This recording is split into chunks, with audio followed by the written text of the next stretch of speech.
అందరికీ నమస్కారం. నేను మీ సోదరి డాక్టర్ కల్పన పంచుమర్తి.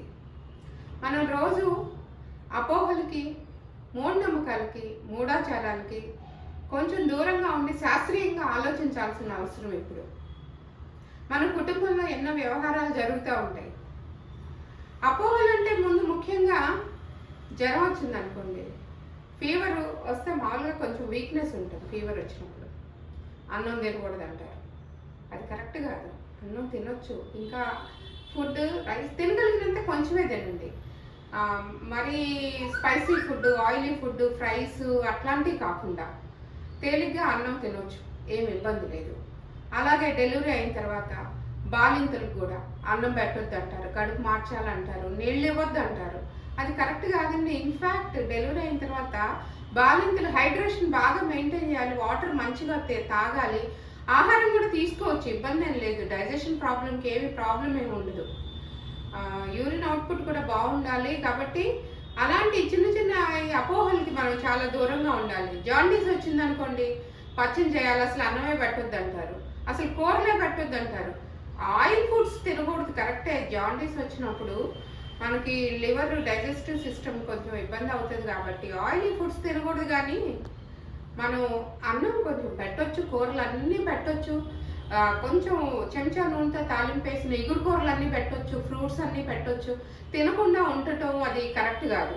అది ఇంకా నీరసం అయిపోతారు. కాబట్టి అలాంటి చిన్న చిన్న అపోహలకి మనం రోజు దినదిన మన దైనందిన కార్యక్రమాల్లో మహిళలు ముఖ్యంగా, అంటే ఎక్కువగా గృహిణే కాబట్టి కుటుంబ వ్యవహారాలన్నీ, కుటుంబ సభ్యుల ఆరోగ్యాలన్నీ కాపాడేది గృహిణే కాబట్టి గృహిణే మొదటి వైద్యురాలు, మొదటి గురువు కూడా కుటుంబానికి, ఇంట్లో పిల్లలకి అందరికీ కూడా.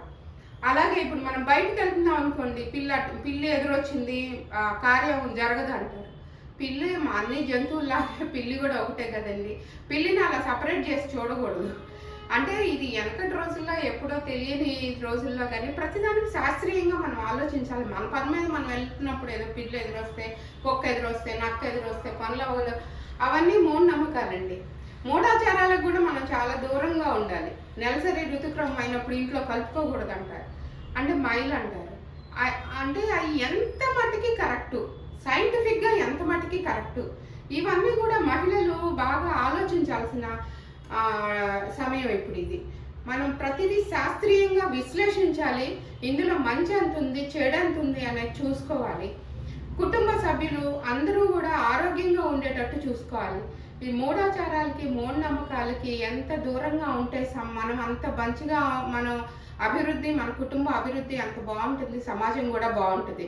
కాబట్టి మిత్రులారా, చిన్న చిన్న అపోహలు విడనాడదాం. ఈ శుభకార్యాలకు వెళ్ళేటప్పుడు కొన్ని అంటే దురాచారాల్లాగా మనం అంటే భర్త లేని స్త్రీ ఎదురొస్తే కరెక్ట్ కాదు.